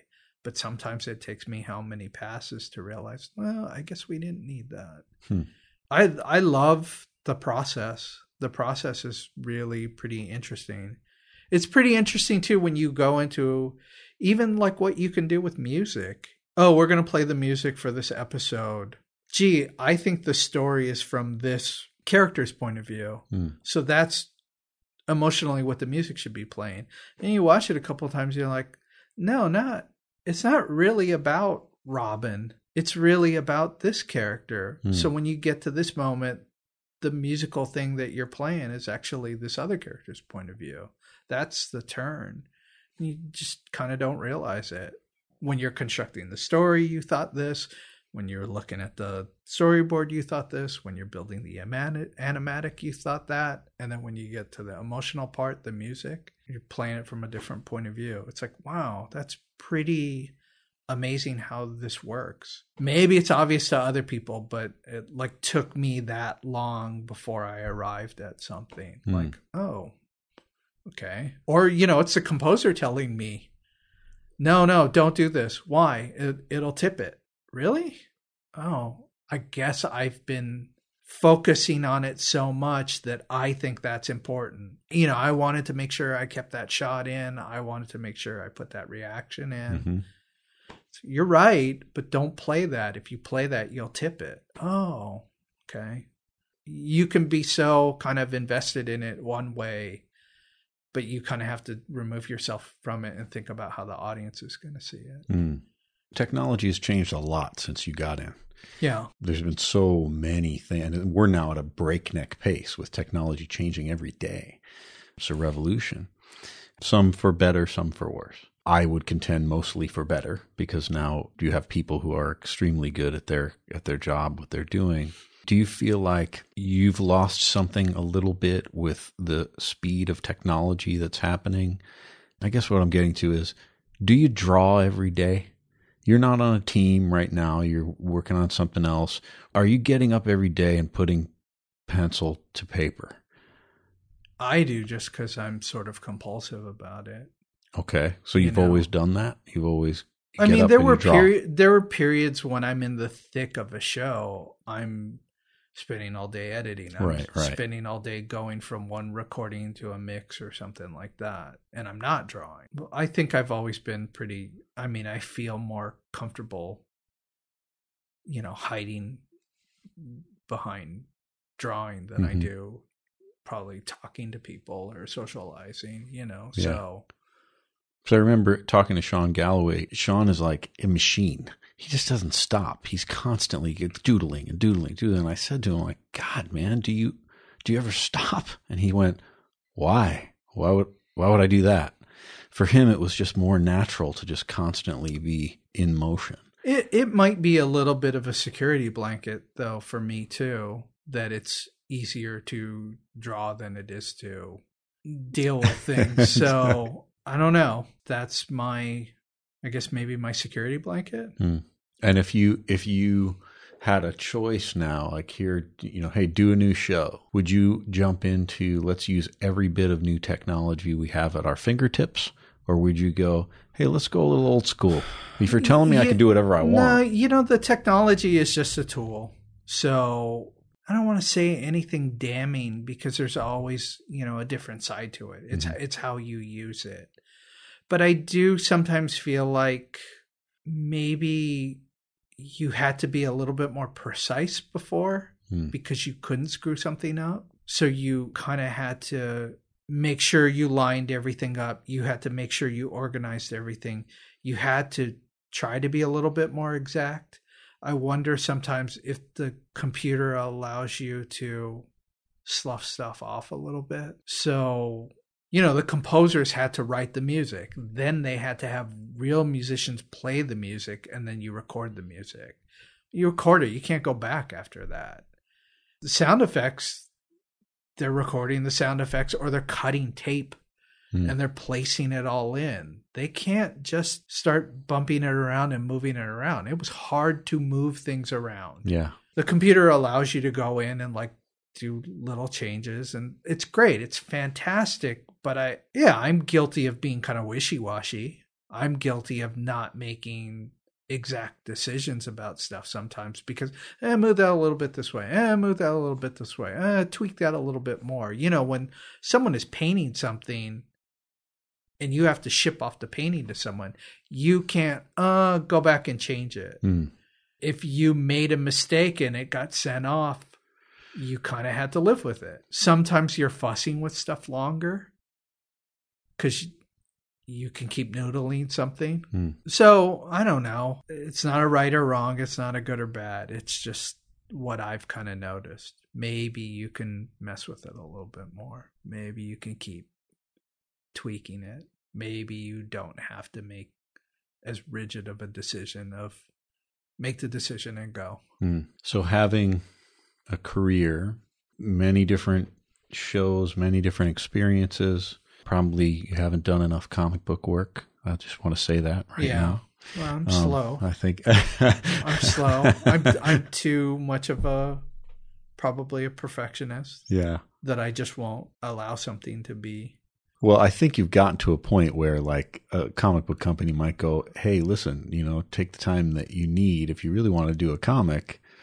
Well, I think I want to focus on more personal stuff. I think maybe some of that also is me feeling like I had to draw a certain way, feeling like I had to do things a certain way.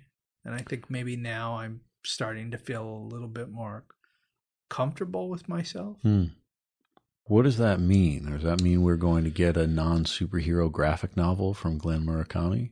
No, that's just big talk. Maybe that's me putting too much pressure on myself or too high of an expectation of feeling like I have to live up to certain things. Oh, I have to do it like Kirby. Oh, I have to do it like this person. Oh, I think maybe I've backed off a little bit on that.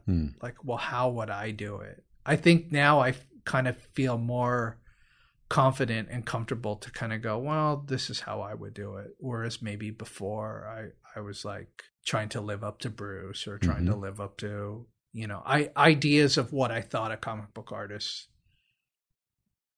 is supposed to be. I know I've been my own worst enemy because it's me trying to live up to this ideal that I impose on myself. That's not right. But I did it. It's maturity too. It's me getting to a point where I'm like, oh, I didn't realize I was doing that. Oh, I didn't realize I had kind of an anxiety about it. Oh, I didn't realize. No one prepares you for this kind of stuff. No one talks about this kind of stuff. So you don't really realize that. Or at least I didn't.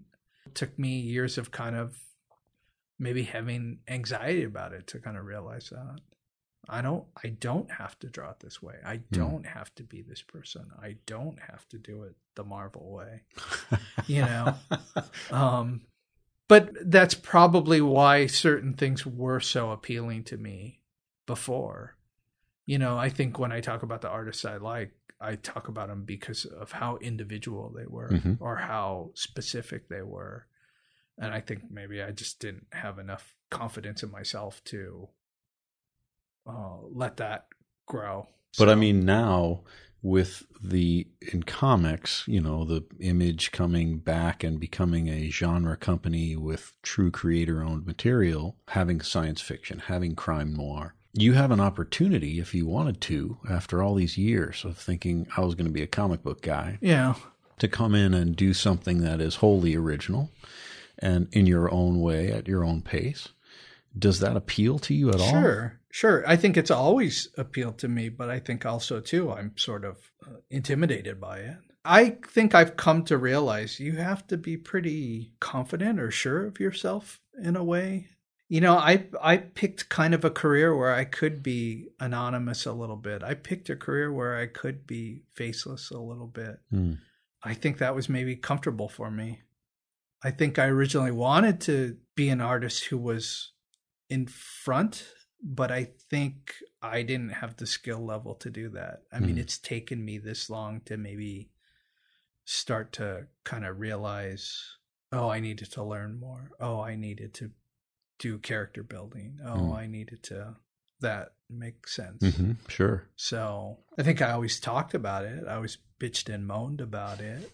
But it's that other component. You have to be a well-rounded person. You have to figure out what you want. It's funny. I did a Star Wars comic, and that was kind of like, oh, I always wanted to work on Star Wars. I always wanted to do that. And then after I did it, it's like, I don't have that satisfied feeling. Why is that? You think that's kind of a goal You think that's something that you want to do, and then you do it, and then you go, how come I don't feel accomplished? How come I don't feel satisfied? So I know I'm getting real heady and psychological, but I know for me, I've come to realize there's a lot of these elements that I didn't realize about myself. You know, these hang-ups or these insecurities or these fears or whatever. It's taken me a long time to kind of realize, oh, you have to be very honest with yourself. You have to be, you know, I tell people, you want to learn how to draw, right? And it's like, are you very good at drawing hands? No, not really. I said, well, I guess you should practice drawing hands then, shouldn't you? Like, you don't have to go to an art school to kind of realize that. But I think a lot of times people don't want to admit that to themselves. You know, I'm not very good at perspective. Well, are you drawing things in perspective? No. Well, I don't know if you need to go to art school to you got to be willing to put that time in. Mm-hmm. I'm not very good at painting. Well, are you painting? No. Well, I guess you better practice, right? I guess that's what I mean. I guess maybe I wasn't being that clear with myself about some of that stuff. Like, you can't bitch about not doing comics if you don't do comics. Right. You can't bitch about not doing comics if you're not willing to make a bunch of bad, shitty comics. Right. I think it's that I tell people you have to kind of be willing to fall down. And, you know, the people who tried to brace themselves as they're falling, they end up hurting themselves more. I think there's some kind of truth to that. You're not going to learn if you're not, oh, I don't want to get hurt. I don't want to fall down. Like, well, then maybe you're not really going to learn. And I definitely guilty of maybe not willing to make mistakes, not willing to look foolish. Mm-hmm. I guess I'm starting to be more aware of that. That's a big part of the process that I think maybe I wasn't in tune with. This idea of fear is something that I'm interviewing a lot of people, having conversations, and this fear element comes up a lot. And it really is it's a wall. It's a big wall that we all run into, especially in the artistic endeavor. Yeah. If you're in a situation where you're in school, you have a mentor, whatever it is, they might say, I don't care if you're afraid, just do it. I'm telling you, you have to do it. Well, I think the other thing, too, is clearly if you're really into art or music or photography or acting or whatever, there is probably some slight deficiency going on. You know what I mean? Yeah. You're overcompensating for something, or your desire for fame, or your desire for a certain amount of attention, your desire for approval. You're a little bit misaligned. Mm-hmm. And that in some ways is what makes you special and sets you apart from people. But that's also where you kind of have difficulty, is because you're not, I don't know, I'm not trying to say this in a way to make it a bad thing. It's just, you're slightly off. You don't know how to communicate with people. You don't know how to, you hear the world a certain way. You see the world a certain way. You're slightly off kilter. That's why you can see so much stuff, because you don't see stuff like most people. I've been trying to figure out what the balancing act of that is. Oh, you mean if I don't work on these things, I'm going to make myself deficient in this area? Oh, you mean I can't sort of be the best person I can be, the best artist I can be, the best whatever, because I'm not willing to deal with these aspects? It makes sense to me now, but in my 20s and my 30s, I didn't see it. I didn't see that I was kind of shunning these areas. I think a lot of artists, a lot of actors, they're hypersensitive. You know, that's what makes them good at what they do. But then I think they're a little unbalanced because of it. Having more confidence now, or at least getting in touch with some of these things and having the experience you've had, is there something now that you go, I would really like to try this now? there are people who have said, like, yeah, you know what? I'm not doing that anymore. I'm just going to do painting. I haven't painted a lot, so I'm just going to paint. Is there something now where you go, or is it just there's another show you'd like to do? Or where are you feeling as an artist right now that you want to put your craft? I think I'm starting, I think when you're younger, you're worrying about being cool. You know what I mean? Yes, or you care maybe too much about what other people think. Yeah. I think I'm getting to that point where I don't really care about being cool. I don't really care about, it's a blessing and a curse, right? Because in some ways, when you've really got your finger on the pulse of like what people want, and then you're hip, and then you're cool, and you're really, it's a balancing act, right? I don't want to be so into the stuff that I'm into that I'm separating myself, but at the same time too, I don't care so much about these other things anymore. I care more about doing little things that I think are more important. I care more about doing something that I want to do now. It's a little bit more personal to me now. Well, what would that be? I don't think it's just one thing. It's just Is it, I got up today and this is what I want to do? You're just going from a day-to-day perspective? I don't like talking about stuff if I'm not going to do it. Yeah, I understand. You take the power away from it too. Yeah, a little bit. Yeah. I mean, that is a good way of saying it. Yeah, you just don't want to, I should be doing it.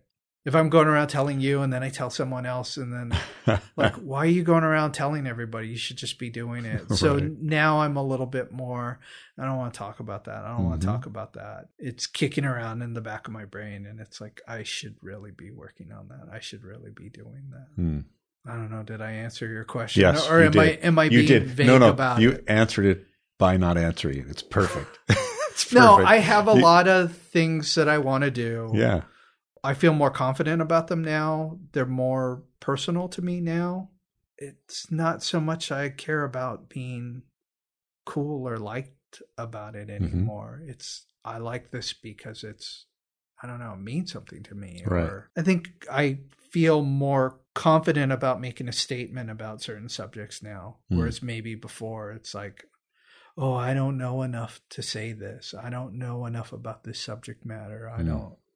And now I'm like, no, I think I want to talk about this subject. I want to talk about these. Or I'm not seeing these kinds of things in comics. I'm not seeing these kinds of things in TV. I feel a little more confident about speaking about those things. You say you picked a career where you could have some sense of anonymity. Maybe you were able to have this big thing, but kind of hide amongst the trees. I kind of fell into animation. Right. It wasn't a plan. I kind of stumbled into it. Sure. I lucked into it. I was at the right place at the right time.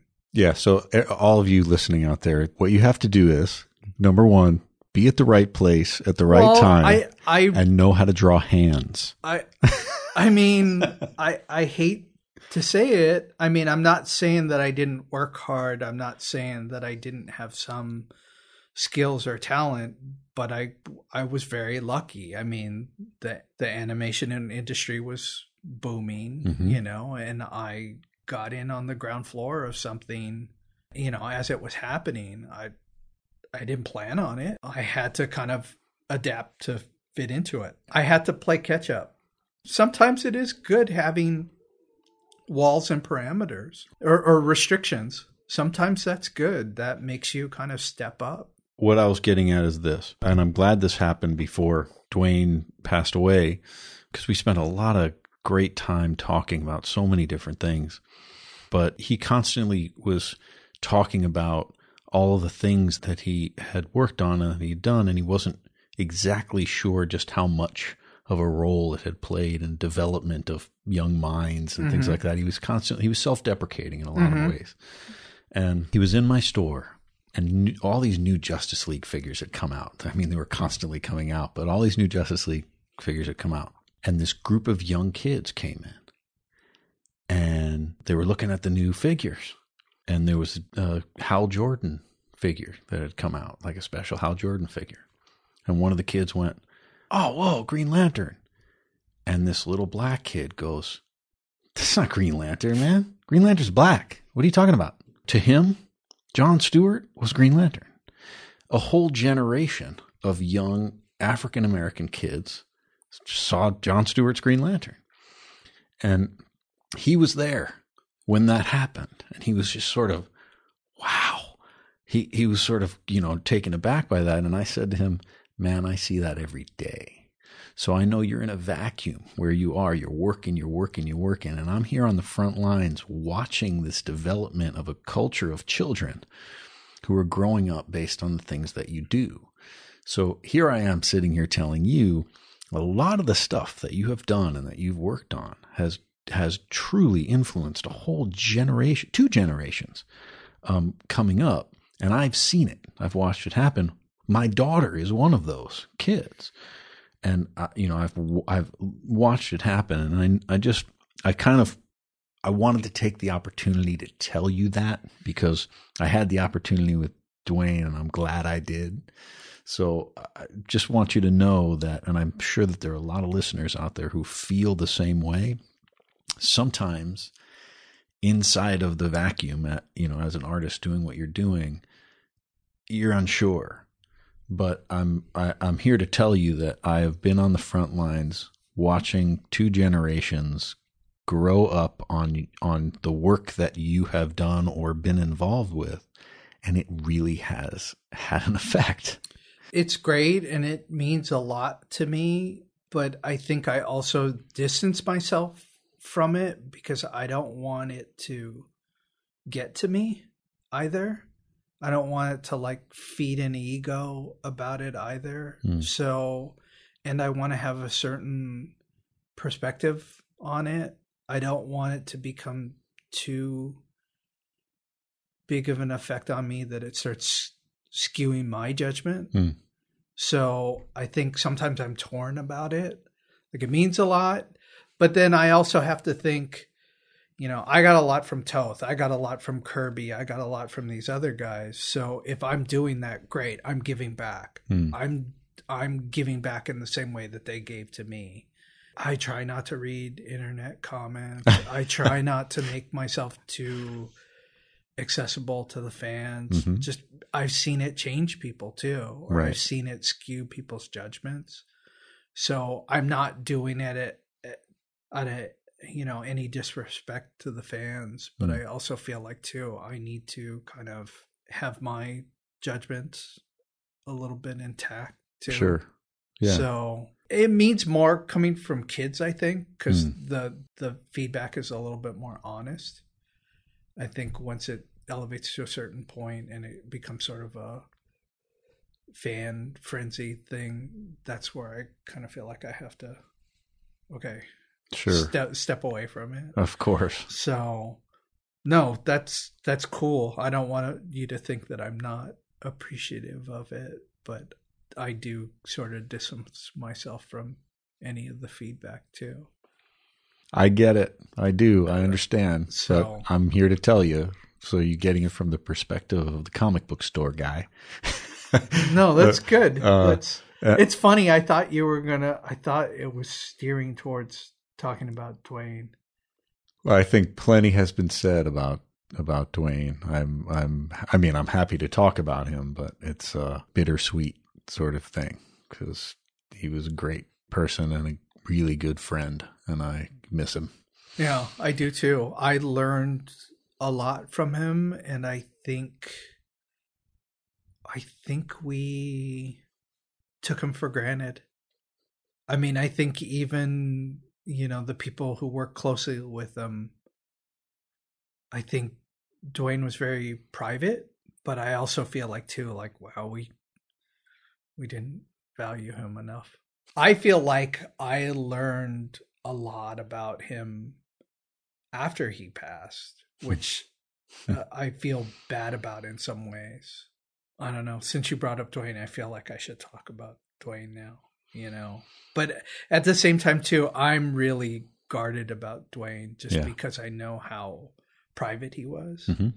So we had late night conversations. I would stay open for hours, but he worked late everybody worked late. They'd call me up at 10 o'clock at night and go, I need some reference for the source wall. What do you have? I'll come down. I'll come down now. And it was always like a thing where I was staying open so that I would make sure that if they needed me, that I would be there for them. And Dwayne would come in and we'd have nice long conversations, but he went through a lot of things in his life and we talked about them, in the comic shop. Yeah. And it was amazing that afterwards, Charlotte saying to me, gosh, what? I don't think you ever came to our house. And I said, well, no, he always came to mine. That's where we had our friendship. So many intimacies happen inside the four walls of a shop. So to me, yes, Dwayne the artist, Dwayne the writer, Dwayne the creator, Dwayne, all of that. He was just a friend of mine. I'm embarrassed to say, there was stuff that he would write, and then after the show would come back, you put it all together. Did you know you were doing that? And I think he looked at me like, yeah, I knew that. I think that's what I mean about that, like, invisible writing. I was part of this whole process, and it wasn't until the very end when we kind of put it all together that you kind of see the magic trick. He subtly would layer in little clues or little character bits, real natural, real throwaway, real like sleight of hand kind of. That's what I mean about like kind of a real writer. Yeah. I can't do that. I don't know how to do that. You see someone do it and it's like, okay, there's a magic trick kind of. Okay, I just saw you do the magic trick in front of me. I still don't know how you did it. Yeah, I can sort of bash something together, but I can't do that. I understand it. And he did a lot of stuff like that. That's what I mean, where I think we took him for granted. And he didn't brag about that kind of stuff. Right. But he did stuff like that time and time again where you're like, it's invisible to me. It's invisible until you kind of put it all together, and he was thinking on that other level that I think it's easy to miss. It's super subtle. And then I guess because he just saw it, maybe even he took it for granted or we didn't applaud him enough. It's just because we didn't know he was doing that. Right. And I feel bad about it now. Like, wow, we really should have told him more. We should have told him how great he was kind of, but I did not realize what a big hole someone can leave until after going through Dwayne's death. That was a pretty big blow. My life changed so much after that. Like you kind of don't realize that sort of George Bailey kind of moment, I don't talk about it very much. And also I think too, I'm protective about it. I don't want to be exploitive about it. It just because he was so private. Yes. That somehow too, it feels like I'm talking behind his back a little bit. Even if I'm saying something good about him, there's something I kind of feel like I shouldn't be talking about it. But you brought it up. I feel like I should talk about it though. I should talk about him because there's a lot of stuff said about Dwayne, but I think there's a lot about him that people never talk about. The thing is, you can't capture, like, there's people who focus on work, on things on the television, for me, it's, okay, man, come look at my new car. I don't fit in it. I go out to the back alley and he's like, check it out. I don't fit it, man. I gotta write something about it. Like, this is crazy. Like, dude, you bought a car you don't fit in. Like, go get a new car. The thing that I remember him saying when we were breaking stories, he would go, I would bring up something. I'm like, well, there's this idea, but maybe we should save it because we're going to kind of get to this maybe 2 episodes later. And the thing he always used to say is, don't save it. We'll come up with something better next time. And that's something that it's pretty amazing about him, is that he thought that way about stories like that. No, don't save it. We'll come up with something better next time. You know, there were moments too where I know I irritated him. We would be breaking a story and he'd be saying, I think the story should go this way. And then I'd go, no, it shouldn't go that way. It should go this way because of this. And then I could tell he's annoyed, but he goes, okay, fine, whatever. We'll go that way.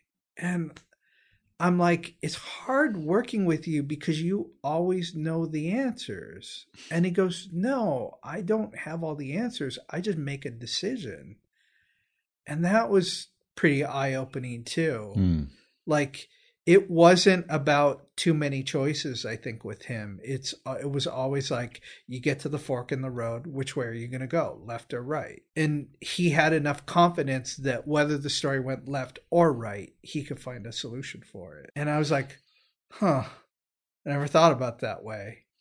I always thought, well, there are too many roads. And he was very logical about it and goes, no, you go left or you go right. And he felt confident enough to like, no, I know how to loop this back around, or I'm sure I was derailing his train of thought or where he thought the story should go. You know, he was several steps ahead of me. No, we should go this way. And I could tell you, okay, fine. And then I'm sure he just veered the story back kind of to where he wanted to go. But yeah, that's the magic trick, right? It's invisible. It's invisible to most people. Mm-hmm. And he was super smart and super skilled at that in a way that I don't think most people could kind of touch him. That's the other thing about art and all of this stuff. You can read a book on how to write. But in the end, it doesn't tell you how to do the magic trick. Those are the components that I think come with those people, that come with those special people. So someone could tell you, this is how I draw. Well, where's the magic? Where's the magic stuff? That's stuff I can't teach people. And that's when I was working at Forbidden Planet in London. Mobius came, and I was, managing the back issue section. So I got to sort of take care of him while all the people were filing and stuff. And then after everybody was gone, we were cleaning up everything, and I wanted to come up with some stupid question just to get his attention. And I asked him about all the crystals he puts in all of his stuff. Why so many crystals? Where do you come up with these ideas about the crystals? And he took one of the graphic novels, and he put the pen on the paper, and in one consecutive line, he drew a mountain landscape, and he drew this whole desert thing, and he drew a guy hovering above the ground, cross-legged, and a crystal in his hand. The pen never left the page. Yeah. And the crystal hovering there. And then he said, he took his pen up, he said, the crystal isn't in my head. The crystal is in my pen. And then he signed it. And I was like, yeah, it's the magic. Oh my God, there's magic, And obviously I still have that, but that's what you're talking about. It's a cat. Like, you can't. How do you teach that? Yeah. I think that's the hard part about doing some of this stuff too. There's that story of the Leyendecker brothers used to live right next door to Rockwell, and they got friendly with Rockwell, and I think Rockwell helped out Frank Leyendecker or whatever. And one day Frank Leyendecker came over, and I think he had like 2 jars, and Rockwell was like, what's this? And it's like, well, it's our oil paint formula. It's the formula for how the consistency and thickness for how we like oil paint. And Rockwell just kind of said, I tried it and I didn't really like it. And then that's it. That's the end of it. So I think about that a lot too. It's like, just because it kind of works for these people doesn't mean it's going to work for somebody else. Like, right. Mobius can tell you everything of how he did something, and then it just might not fit, So, I think about that kind of stuff all the time. I think in the beginning I chased after certain artists. oh, I got to do it like this guy. I got to do it this way. I got to have this pen. I've got to use this kind of paper.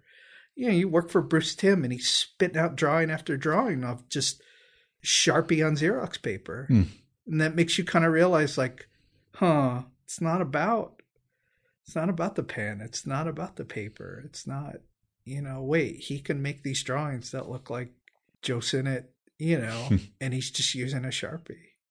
That taught me a lot. It kind of demystified stuff. But then, all right, you have the exact same tools. Make it do what that guy did.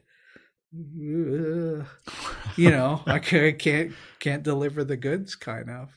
All of this stuff has been good for me. All these kind of experiences and going through these kinds of things. This humility, kind of. But I'm not helping the audience at all. I'm not telling them how to do it at all. Well, you have a magic all your own.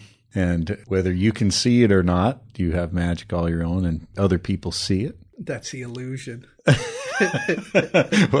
well, I hope we've captured a little bit of that today, and maybe there are more questions than answers, and that's okay too. But I think that's a good place for us to end it. I can't tell you how much I appreciate you giving of yourself today. There are a lot of people that are really going to enjoy it. I know I did. Thank you. All right. Thank you so much.